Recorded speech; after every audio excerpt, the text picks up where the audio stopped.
It's important to note that Australia has approached this crisis from a position of economic strength.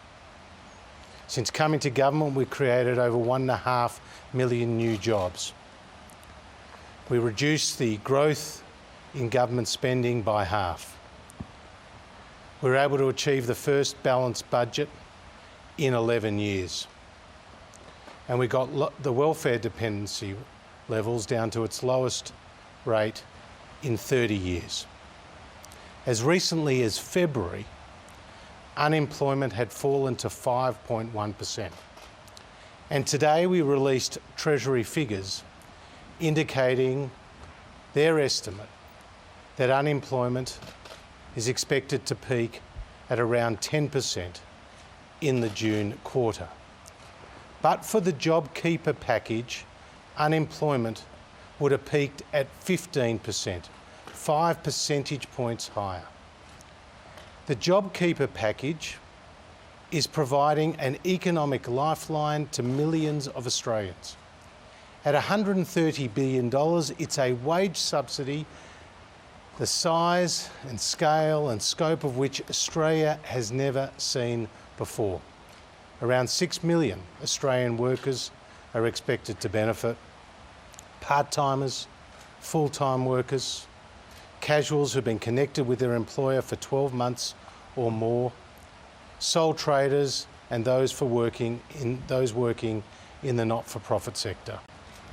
And as of today, well over 800,000 businesses have registered with the tax office for the JobKeeper payment. So the unemployment rise is very concerning, but it's also a reflection of the economic challenges that we face. And what is important to note is that with the JobKeeper package that passed the Parliament with the support of the Labor Party just last week, we are helping to keep millions of Australians in a job. Treasury, what do you think will be the fall in the trajectory of unemployment from 10%? How long do you think it'll take to get back to around 5.1? And do you have estimates around underemployment? Well, again, Shane, our focus has been from Treasury on that unemployment headline number. As for the speed at which people get back into the workforce who have tragically lost their jobs, that will depend to some extent how long the health restrictions are in place. But as I said over the weekend, and as the Prime Minister and the health ministers have repeated today, we cannot get ahead of the medical advice. To do so would be dangerous and unrealistic. The medical advice has served Australia well, and Australians expect us to be implementing measures that reflect that advice. So over time, once we get to the recovery phase and restrictions are eased, at that point you will see more people come back into the workforce. Treasurer, if Virgin Australia goes bankrupt, would that give Qantas a monopoly on domestic travel in Australia? Again, you're speculating about the future, and nobody knows where those issues will end up. What I can tell you, though, is as a government, we're absolutely committed to the aviation sector. We've already announced over $1 billion worth of support measures from regulatory and fee changes to other support for freight services and the like. Australia's been well served by having two major airlines operating in the domestic market, but Virgin and Qantas are both publicly listed companies, both with substantial shareholders, and I know that obviously that sector has been very badly hit by the impact of the coronavirus, and in both cases they continue to talk to their key shareholders about the road ahead. Are you sympathetic though to Virgin's pleas for assistance? I mean, surely a collapse of Virgin and that being left with one airline is just something that no government can stomach. Well, again, we look at all these issues on an objective basis, and again, there is still quite a way to go in terms of the aviation sector and some of the challenges that those particular companies that you're referring to are working through. Phil. Is it still the government's view with aviation that any support has to be sectoral rather than one specific business? We've been very consistent in that message, that we will support the aviation sector, but we're doing so with a sectoral-wide approach, and you've seen that in the announcements to date. Treasurer, how many people do you predict will receive the JobKeeper payment but be unemployed, effectively not working? Well, if you've got the JobKeeper payment, you're maintaining a connection with your employer. Well, in terms of those who are stood down, again, that is to play out in the weeks and the months ahead. But what we do know is that the benefit of the JobKeeper package is that it maintains that formal connection between employer and employee. Now, in some cases, because of the health restrictions, businesses have had to close their doors, and for the employee, through no fault of their own, they are seeing their income reduced, and the wage subsidy at $1,500 a fortnight provides very substantial support at a very difficult time. Do you have a number for how many people that would be? We don't, in terms of, I don't have a definite number as for what percentage of those people will be stood down and what percentage of those people will continue to work, but what we do know from Treasury is around 6 million workers are expected to benefit from the JobKeeper payment. Just on those restrictions, because we're doing so well domestically comparative to the rest of the world, is it quite likely that those border lockdowns are the last thing to go regarding the international world? And if so, is more support for sectors that will be really hit by that, like tourism and the university sector, going to be considered? Well, there was lots of questions in that. In terms of the border protections that were put in place, obviously we've imported, like other countries, a number of cases from visitors from overseas or Australians who've been returning home. So again, it's unrealistic to expect that those border restrictions will be lifted anytime soon. But again, if you look at the overseas experience, countries like Japan and Singapore saw themselves as having quite a deal of success in countering the spread of the coronavirus, only then to see a second wave and heavier restrictions to come back in. Sweden is one country that took a more relaxed approach to major gatherings in public spaces, yet now there's more than 600 deaths in Sweden from the coronavirus, and they're a country with less than half of our population, yet they've got more than 10 times the number of coronavirus deaths. And as I said again on the weekend, the military are putting up a hospital in the middle of Stockholm. So I think this is a very fluid situation, a very difficult situation, and we need to continue to take the medical advice. As in relation to the other questions you asked about the retail sector and the tourism sector and the hospitality sector, they are of course sectors that have been hardest hit as a result of the coronavirus, and importantly our $1,500 wage subsidy at $1,500 a fortnight is in many cases a full replacement wage for many people working in those sectors. But again, we'll continue to monitor the situation in light of the medical advice. Sorry, yes. The ANU's Tax and Transfer Institute says that either young Australians will be forced to pay back the debt the government is now running up to stave off this virus, or the government will agree to increase the goods and services tax and land tax at a very minimum. Is the Institute right? Well, Tim, we have no plans to change the GST. What we are focused on is growing the economy. The economy today is 16% larger than when we came to government.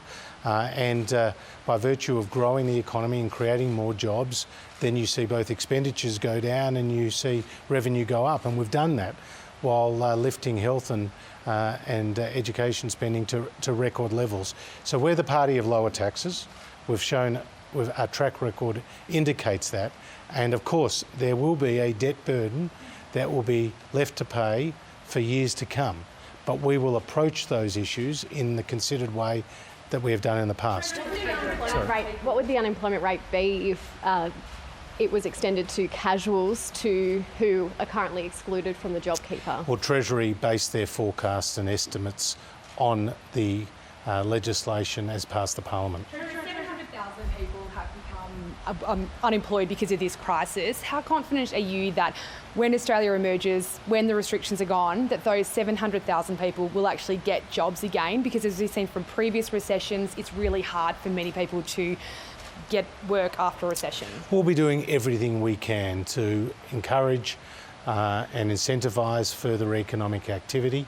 It will be a Team Australia moment. We'll having to look at the economy as a whole, work as we've done constructively with the states, key stakeholders. I mean, the unions and big business have been involved in the discussions ahead of the JobKeeper package passing the Parliament. And of course, we're looking to cut red tape at every opportunity to streamline those opportunities. So I believe that more jobs will be created on the other side of this crisis. I think there will be the recovery phase. Australia will be well positioned for that, but there are certainly some challenges ahead.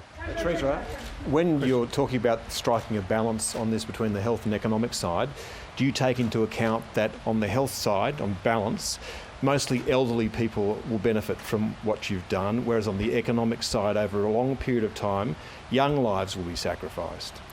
Again, I think we're all affected by the coronavirus, young and old. I think it's quite indiscriminate in the way that it can challenge people's health. And you saw in the United Kingdom, no less a person than the Prime Minister of that country go into intensive care. And he's not a senior citizen, if you like. He's still a pretty sprightly, relatively youthful person, and yet he was struck down by the virus.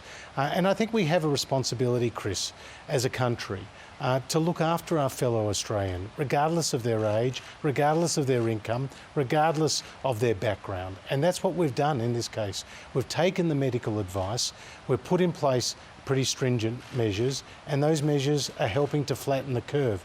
But just as previous weeks have been tough, the weeks ahead will be just as tough and even tougher in some cases. In relation to the economic measures that we've put in place, well, they're designed to support businesses, they're designed to keep people in a job, and they're designed to get us to the recovery phase, and that will help young and old alike.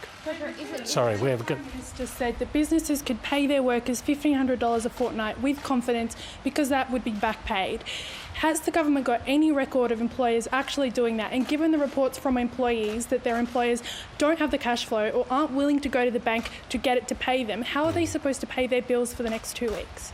Well, there's a few points to make there. Firstly, the Australian Banking Association have put out a statement, and I do know that the banks are working closely with their customers to bridge that finance to those first payments come in the first week of May.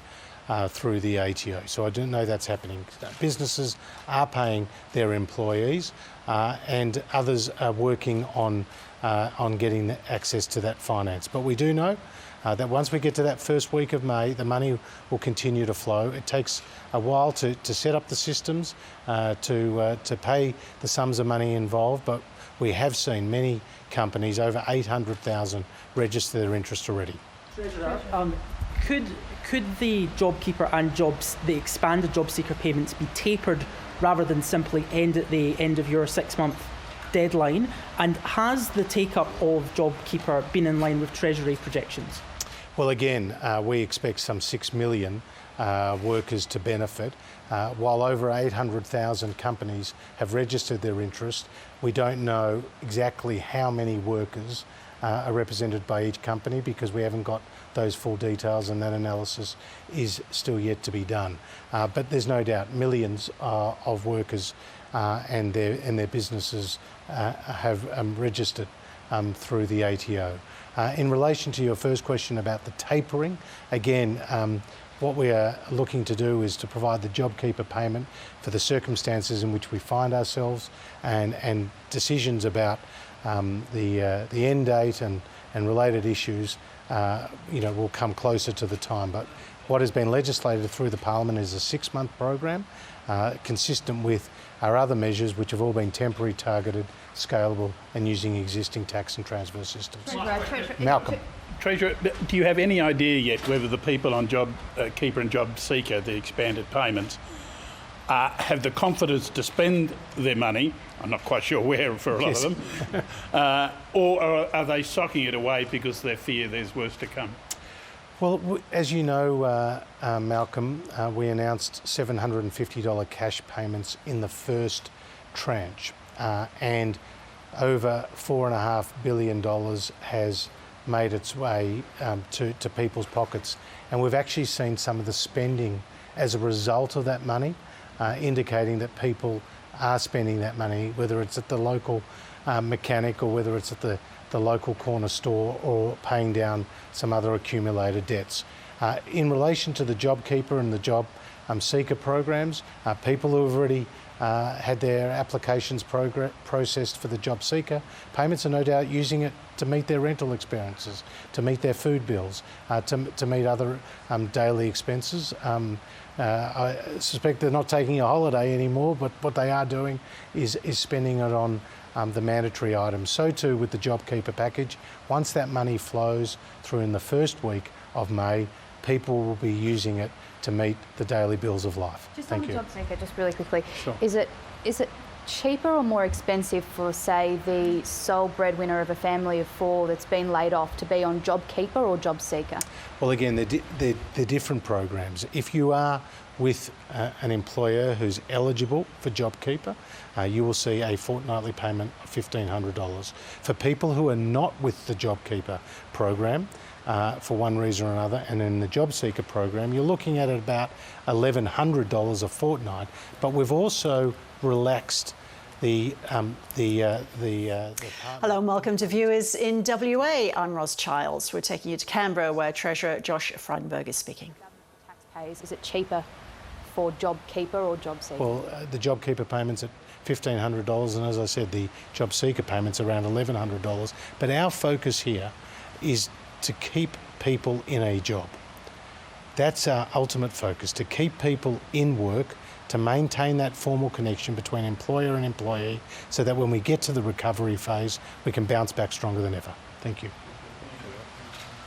That was Treasurer Josh Frydenberg speaking in Canberra about the economic impact of coronavirus. Treasury analysis has shown that the unemployment rate is expected to peak at 10% in the June quarter because of the impact of the virus. The Treasurer there saying that rate would have touched 15% were it not for the government's JobKeeper scheme.